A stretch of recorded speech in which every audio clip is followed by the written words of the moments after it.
প্রিয় দর্শক, সবাইকে স্বাগত জানাই dream home with engineer Sadek Rahman অনুষ্ঠানে।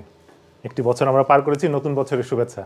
আশা করি গত বছর আমরা যেভাবে কাটিয়েছি আরও সুন্দর এবং ভালোভাবে আমরা এই বছর কাটাবো, সেই শুভকামনায় আজকে আমাদের অনুষ্ঠান শুরু করতে যাচ্ছি।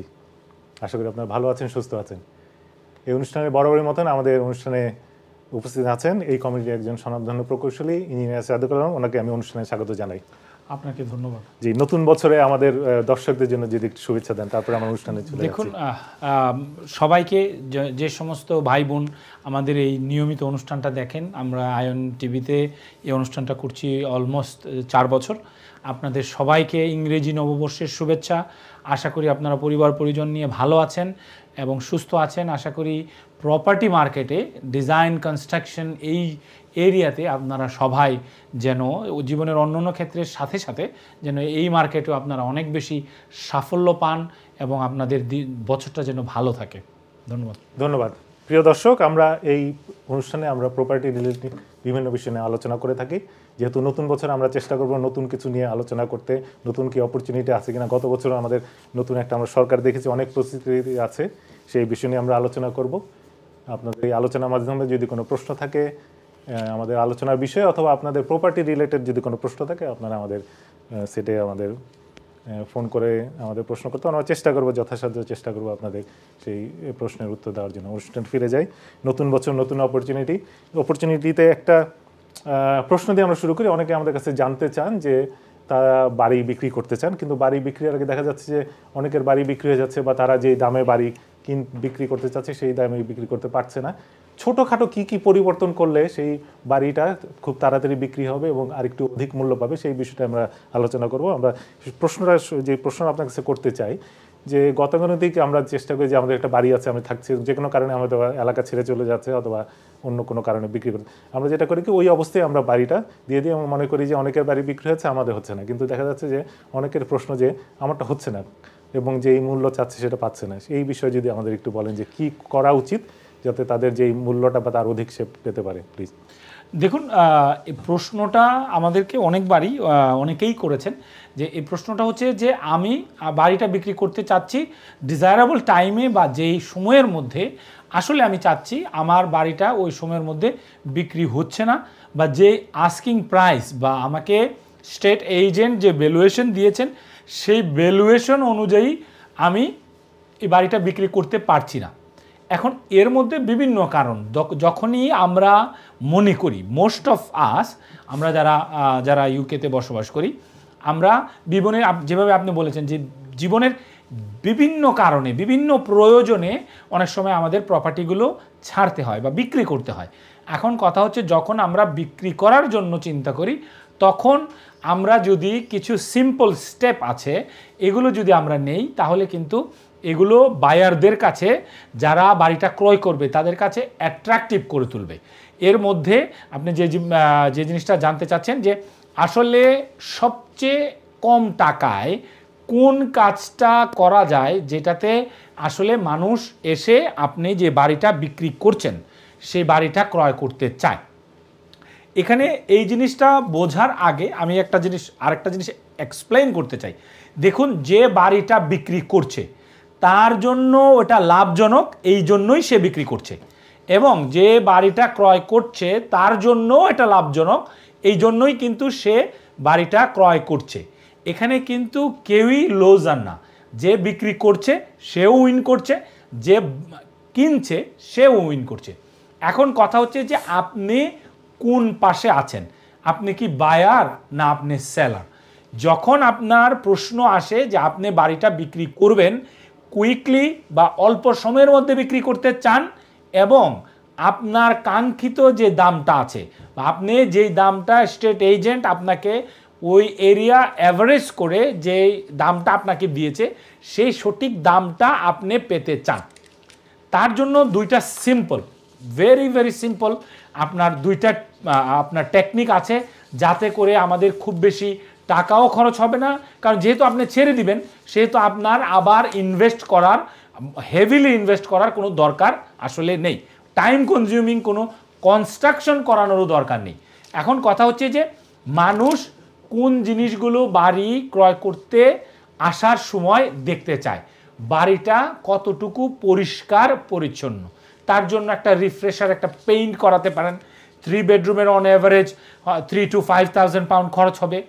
তারপরে যে সেকেন্ড যে জিনিসটা, যদি আপনার বাথরুম বা টয়লেট যেটা থাকে এটা কতটুকু এফিশিয়েন্ট বা কতটুকু ক্লিন, কতটুকু আকর্ষণীয়, এবং আপনার কিচেনটা কতটুকু আকর্ষণীয়।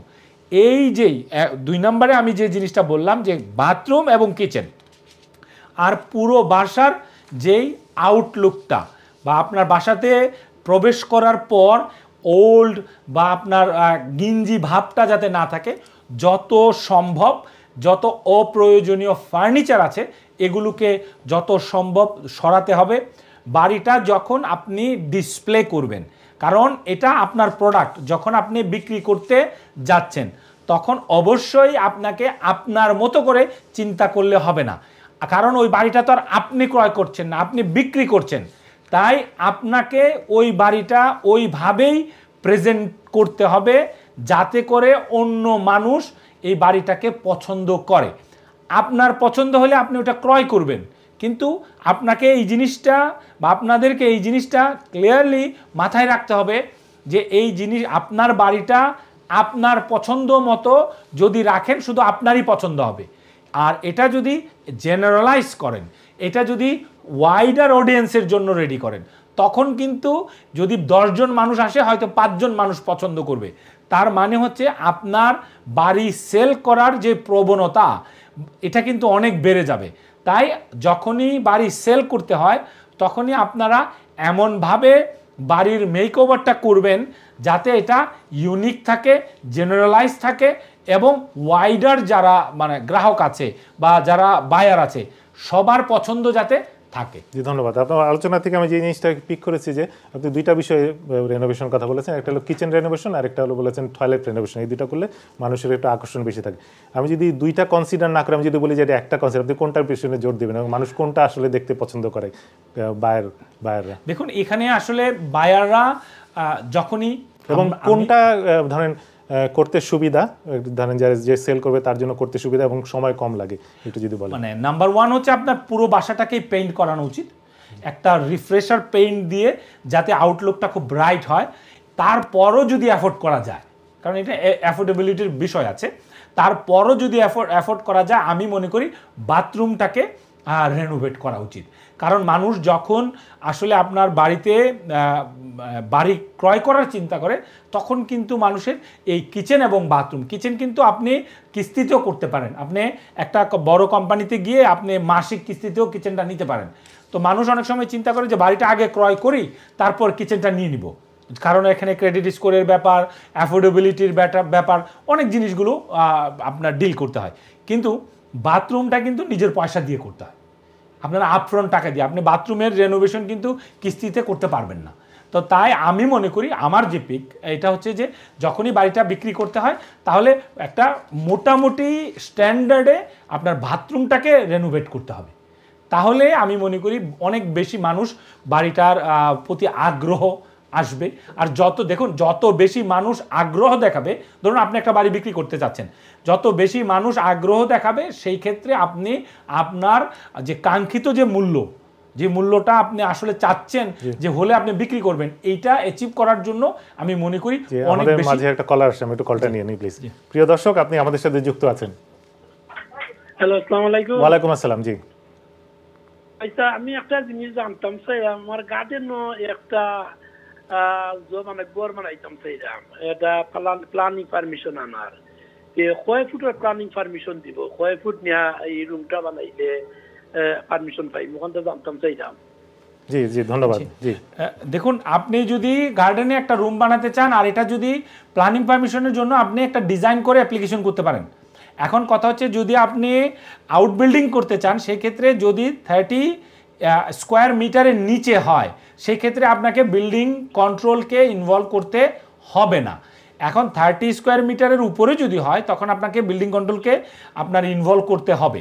এখন যে জিনিসটা হচ্ছে যে আপনি একটা ডিজাইন করে আন্ডার পারমিটেড ডেভেলপমেন্ট আপনি কিন্তু অ্যাপ্লিকেশন করতে পারেন, বাট আপনাকে একটা জিনিস মনে রাখতে হবে, সমস্ত বাড়ির যতগুলো অংশ আছে এর মধ্যে আপনার 40% জায়গা কিন্তু ওপেন থাকতে হবে। তা এখন আপনার গার্ডেন কত বড় আমি জানি না, আপনি সামনের যে ড্রাইভওয়ে আছে যদি আপনার থেকে থাকে, সামনের ড্রাইভওয়ে এবং যে প্রপোজ যে ডেভেলপমেন্টটা বা যে ডিজাইনটা করবেন এই ডিজাইনটা সহ আপনার তারপরেও আপনার 40% জায়গা কিন্তু খালি থাকতে হবে, তাহলেই আপনি প্ল্যানিং পারমিশন পেতে পারেন। আর আপনি আন্ডার পারমিটেড ডেভেলপমেন্টও কিছু কাজ করতে পারবেন, কিন্তু এগুলোর জন্য আপনাকে অবশ্যই নির্দিষ্ট একটা উচ্চতা আছে এবং একটা ভলিউম আছে যে কত বড় আপনি করতে পারবেন। এই জিনিসগুলো আপনি চাইলে আপনার কাউন্সিলে কল দিয়েও জানতে পারেন বা ইমেল করলেও কাউন্সিল আপনাকে স্পেসিফিকলি আপনার যে পোস্টকোড, আপনার যে রোড, এই রোড অনুযায়ী আসলে আপনি কি করতে পারবেন আপনাকে কিন্তু কাউন্সিলের যে প্ল্যানিং অফিসার আছে তারা কেউ একজন আপনাকে রিপ্লাই করবে। যদি আপনার ওই কাউন্সিল এই সার্ভিসটা ফ্রি না দিয়ে থাকে সেই ক্ষেত্রে আপনাকে একটা অ্যাডভাইস নিতে বলবে, প্রি প্ল্যানিং অ্যাডভাইস, হয়তো অল্প কিছু টাকা দিয়ে আপনি ওই অ্যাডভাইসটাও নিতে পারবেন। প্রিয় দর্শক, ধন্যবাদ আপনার প্রশ্ন করার জন্য, আশা করি আপনি উত্তর পেয়েছেন। ওই প্রশ্নের সাথে একটু সম্পর্ক একটা প্রশ্ন আছে, আপনি বলেছেন যে 30 স্কোয়ার মিটারের নিচে হলে তার প্ল্যানিং পারমিশন লাগবে না, আন্ডার পারমিটেড ডেভেলপমেন্ট করতে পারে। এটা যদি একটু সহজ করে বুঝিয়ে দেন, কারণ আমরা তো 30 স্কোয়ার মিটার যদি দৈর্ঘ্য প্রস্থটা এটা একটু যদি একটু বুঝিয়ে দেন তাহলে সুবিধা। আরেকটা যেটা যদি মানে সংযুক্ত করেন, আপনি বলেছেন যে 40%-এর খালি জায়গা থাকতে হবে সামনে এবং পিছনে মিলে, পুরাটা যদি একটা সিনারিও বলেন আর কি, যে 30 স্কোয়ার মিটার কতটুকু জায়গা আর সামনে পিছনে মিলে আমরা 40%, এটা তাহলে একটু 30 স্কোয়ার মিটার কিন্তু অনেক বড় জায়গা। কিন্তু এখন কথা হচ্ছে যে আমরা সাধারণত ফিটে মাপি আর কি, তাহলে ওইটা বিপরীত। জি, এখন আপনার এটা আপনার ধরেন 10 ফিট বাই 10 ফিটের 3টা রুম। এখন কথা হচ্ছে যে আমরা যে জিনিসটা করি, আমরা যখন মানে এটা হচ্ছে আমাদের টেন্ডেন্সি, সবাই তা না, যখন আমরা কিছু করতে চাই আমরা কিন্তু মানে সমস্ত জায়গাটাই নিতে চাই, কিন্তু ইংল্যান্ডে তো এটা করা সম্ভব না। এখন কথা হচ্ছে যে আমরা কি করব, আমাদেরকে মাপবো কীভাবে। এখন তখন আপনার প্লটটা যদি 700 স্কোয়ার ফিটের হয় বা 800 স্কোয়ার ফিটের বা 1200 স্কোয়ার ফিটের বা 2000 স্কোয়ার ফিটের, এখন আপনাকে সমস্ত জায়গা জুড়ে আপনার গ্যারেজ, তারপর আপনার আউট বিল্ডিং, আপনার এক্সটেনশন, আপনার নিজের বাড়ি, সমস্ত কিছু মিলে আমরা কিন্তু 60% অকুপাই করতে পারবো, বাকি 40% আমাদেরকে ওপেন রাখতে হবে। তো এখন প্রত্যেকটা যখনই কোনো আর্কিটেক্টের কাছে যাবেন ডিজাইনের জন্য, আপনি পারমিটেড ডেভেলপমেন্টে করেন আর আপনি ফুল প্ল্যানিংয়ে করেন, আপনি যেইভাবেই করেন আপনাকে তো একটা ডিজাইন করতে হবে। ডিজাইন করলে আপনি পুরো প্লটটার একটা মেজারমেন্ট করবেন। তা এখন এই প্লটের মেজারমেন্টে আপনাকে দেখতে হবে যে আপনার বিল্ড এরিয়া কতটুকু, তার সাথে বাকি যে জায়গাটা আছে সেই জায়গাটা কতটুকু, এবং এই জায়গাটা যদি কোনো কারণে আপনার 60% ডেভেলপমেন্ট যদি 60% এক্সিড করে, তখন কিন্তু আপনার ডেভেলপমেন্টের সাইজটাকে ছোট করতে হবে, আর নয়তো কিন্তু আপনার এটা ইলিগেল হয়ে যাবে, আর নয়তো আপনাকে রিফিউজ করবে। তো এই জন্য আপনার লোকাল সবসময় যারা ন্যাশনাল পলিসি নিয়ে কাজ করে, আপনারা যখনই কারো কাছে আপনারা ডিজাইনের জন্য যান বা কনসালটেশনের জন্য যান, বাঙালি ভাই বোন আপনারা যারা যান, আপনারা অবশ্যই তাদের কাছে কিছু কিছু কি যেই কোশ্চেনগুলো আছে এই কোশ্চেনগুলো কিন্তু করতে হবে যে আপনি পারবেন কি না। যদি কোনো কারণে আপনার না দেয় তাহলে আপনার সেকেন্ড অপশনটা কি থাকে।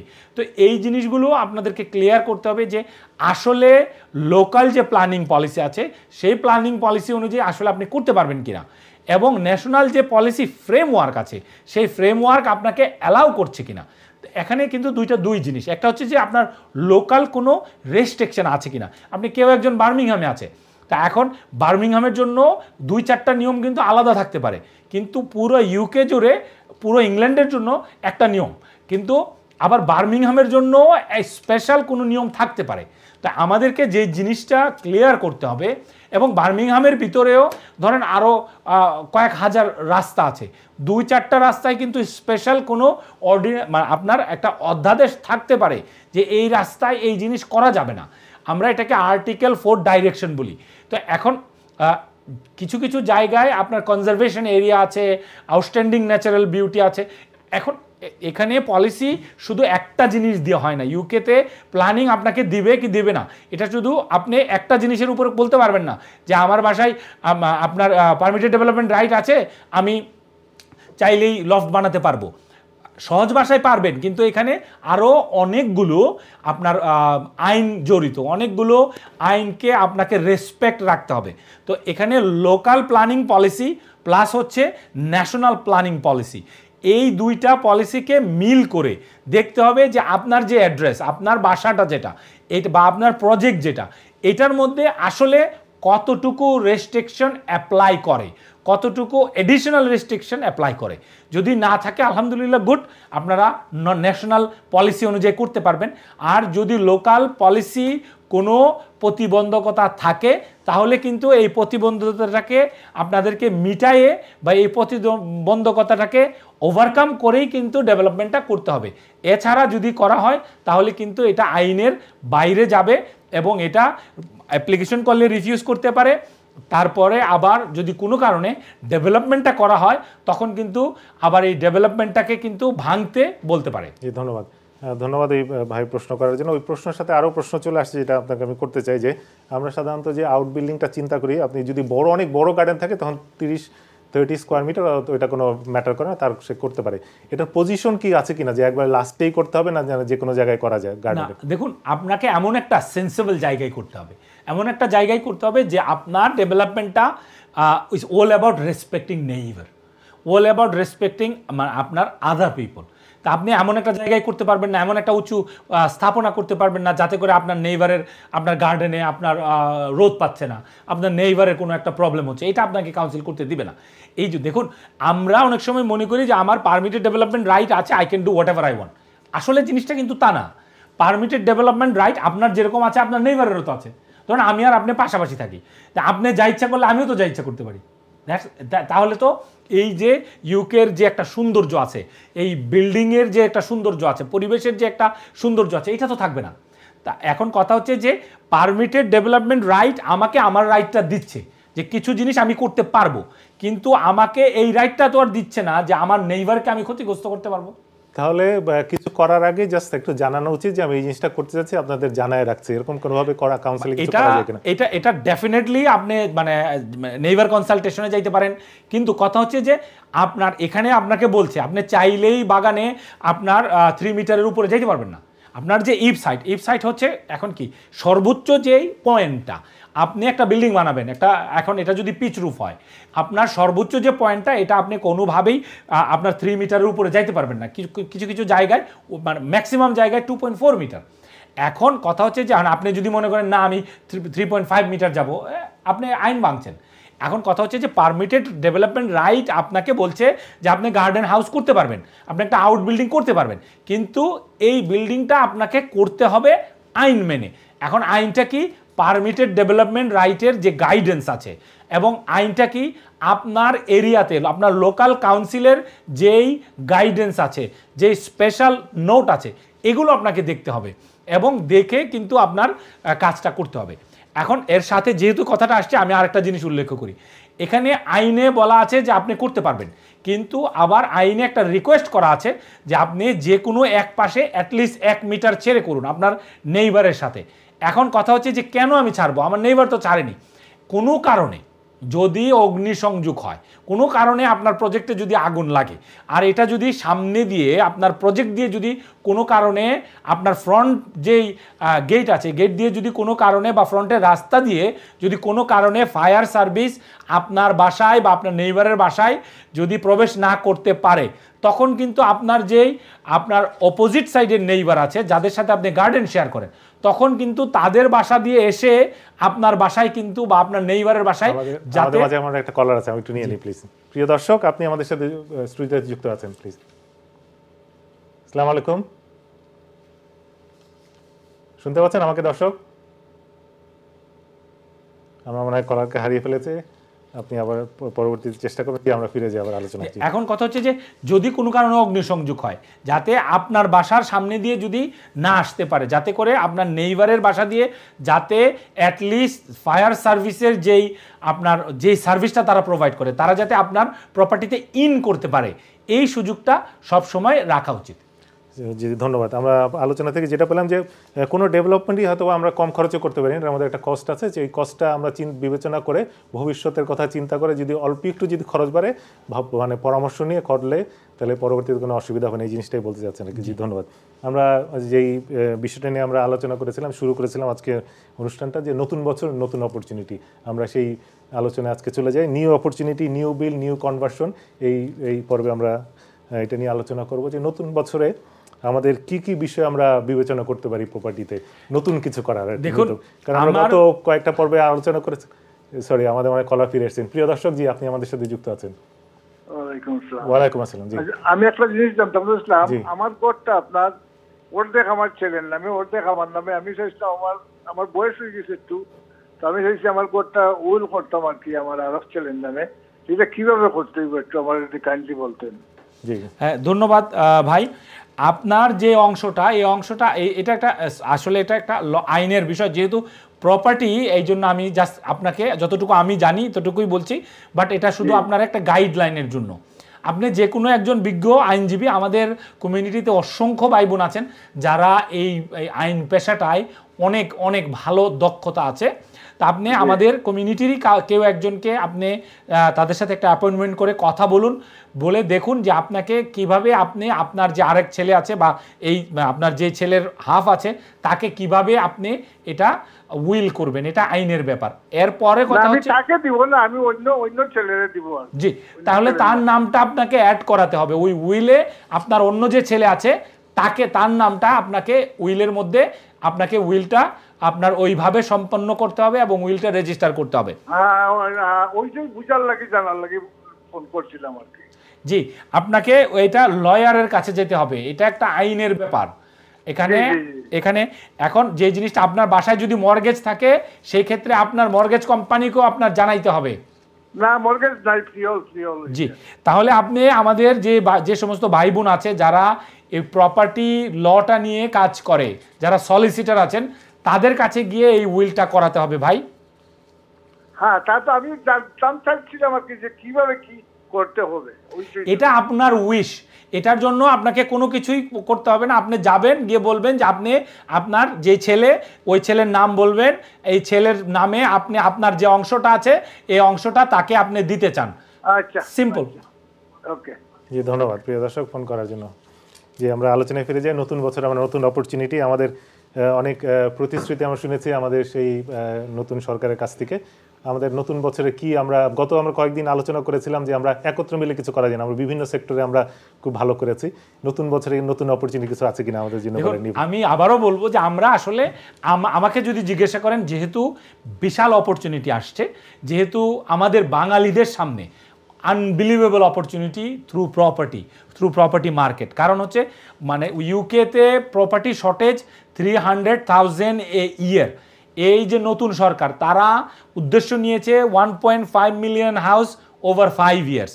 তো এখন এগুলো আমরা যদি না বানাই, আসলে বানাবে কারা? তো এই জন্যই আমি চাই আমাদের ভাই বোন যারা আছেন, যারা অর্থশালী আছেন, যারা অ্যাফোর্ড করতে পারবেন, একা যদি না পারেন অনেকে মিলে যদি আসেন আমরা সবাই মিলে হাউস বানাই, আসেন আমরা সবাই মিলে ফ্ল্যাট বানাই, আসেন আমরা বাঙালিরা এই দেশে আমরা বিল্ড এনভায়রনমেন্টটাকে, আমরা এদেশের কনস্ট্রাকশন ইন্ডাস্ট্রিটাকে আসুন আমরা সবাই মিলে আমরা ডমিনেট করি, আমরা এটাকে লিডিং করি। এখন কথা হচ্ছে যে আমার মানে সবচেয়ে প্রিয় যে কনভার্সন বা সবচেয়ে আমি মনে করি লাভজনক এবং বেশ কিছু বছর ধরে, আগামী বেশ কিছু বছর এটা খুব জনপ্রিয় থাকবে, এটাকে যদিও বলা হয় ফ্ল্যাট কনভার্সন মানে হচ্ছে যে বাসাকে ফ্ল্যাটে কনভার্ট করা না, এটা হচ্ছে যে আপনার বার্ন, যা আমরা জানি যে ফার্ম হাউসগুলোকে কনভার্ট করা, বার্নকে কনভার্ট করা, এটা ইউকেতে one of the hot cake, property মার্কেটে one of the hot cake. আমাদের মনে হয় একটা কলার আছে আমাদের সাথে। আপনার কি প্রিয় দর্শক, জি আপনি আমাদের সাথে স্টুডিওতে যুক্ত আছেন। হ্যালো, আসসালামু আলাইকুম ভাই সাহেব। ওয়ালাইকুম আসসালাম। জি আমি একজন ইনস্ট্রাক্টর, একটা আমার গার্ডেনে ঘর বানাইতাম, একটা ইনস্ট্রাক্টর আর একটা টেলিফোন নাম্বার চাইলাম। আমার গার্ডেনে বানাইতাম, পারমুনি না বানাইতাম, একটা ম্যাপ বানাইবার লাগিয়ে। আপনারা কিছু আসেনি ভাই সাহেব নাম্বারটা? জি আপনি হ্যালো। জি, আপনি আপনার বাসার ডিজাইন করার জন্য আপনি একজন মানে নম্বর চাচ্ছেন, জি এটাই প্রশ্ন আপনার? জি জি, আমরা এটা একটা আমাদের প্রপার্টি একটা অনুষ্ঠান, আমরা এরকম পার্সোনাল কোনো আমরা দিই না। আপনাদের লোকাল যদি খুঁজেন, যে অবশ্যই আশেপাশে যে এলাকায় থাকেন ওই এলাকায় অবশ্যই পাবেন। জি জি, আপনি আপনারা কোম্পানির নাই, আপনারা কোম্পানির নাইনি? জি, আপনি টিভির সাথে যোগাযোগ করলে আপনাকে হয়তো এই বিষয়ে আপনাকে সাহায্য করতে পারে পরবর্তীতে। জি, আমি তো ফোন করছি, তো আমি তো এর জন্য ফোন করছি, এর লাগে আমি একটা নম্বর চাইলাম যে আলাদাভাবে ইনস্ট্রাক্টরের। হ্যালো, জি আপনি যদি একটু ভাইয়া, বলেন। এখন হয়েছে কি আপনার মানে দেখুন, এখানে আপনার জন্য, আপনি এবং অন্য যারা আছে সবার জন্য এই আয়ন পরিবারের পক্ষ থেকে আমাদের যে অনুষ্ঠানটা, এই অনুষ্ঠানটা হচ্ছে যে সমস্ত বাঙালি ভাই বোনদেরকে ডেডিকেট করে, সমস্ত বাঙালি আমরা যারা আছি আমাদের সবার জন্য। এখানে আসলে আমরা কাউকে প্রমোট করতে পারি না, এখানে আসলে আমরা কারো কথা বা কোনো কোম্পানির নাম বলতে পারি না, কারণ এটা কমিউনিটির সবার। এই অনুষ্ঠানটা আমাদের না, এটা আপনাদের অনুষ্ঠান। এটা আপনি, আমি, এখানে হিন্দু, বুদ্ধ, খ্রিস্টান যত বাঙালি আছে, যত ইউকেতে যত কমিউনিটির মানুষ আছে সবার জন্য। এটা ইংলিশ মানুষের জন্য, যে কোনো, যেহেতু আমরা বাঙালি, আমরা এই জন্য বাংলায় অনুষ্ঠানটা করি, যাতে করে আমার মানুষ যারা বাংলাদেশি, যারা বাংলা ভাষাভাষী মানুষ, তারা যাতে উপকৃত হতে পারে, যতটুকুই আল্লাহ আমাদেরকে নলেজ দিয়েছেন। তাই অনেক ভাই, আমরা জানি যে আপনারা আসলে চান এই কমিউনিটির মানুষে আমরা আপনাদেরকে নাম্বার দেই, আমরা আপনাদেরকে কাউকে না কাউকে প্রমোট করি। আসলে আমাদের হাত বাঁধা, আমরা আসলে পারি না, আমাদেরকে ক্ষমা সুন্দর দৃষ্টিতে দেখবেন। জি, ধন্যবাদ। প্রিয় দর্শক, আমরা এই মুহূর্তে ছোট্ট একটি বিরতিতে যাব, বিরতির পরে আবার আমরা অনুষ্ঠানে ফিরে আসবো। ততক্ষণ আপনি আমাদের সাথে থাকবেন।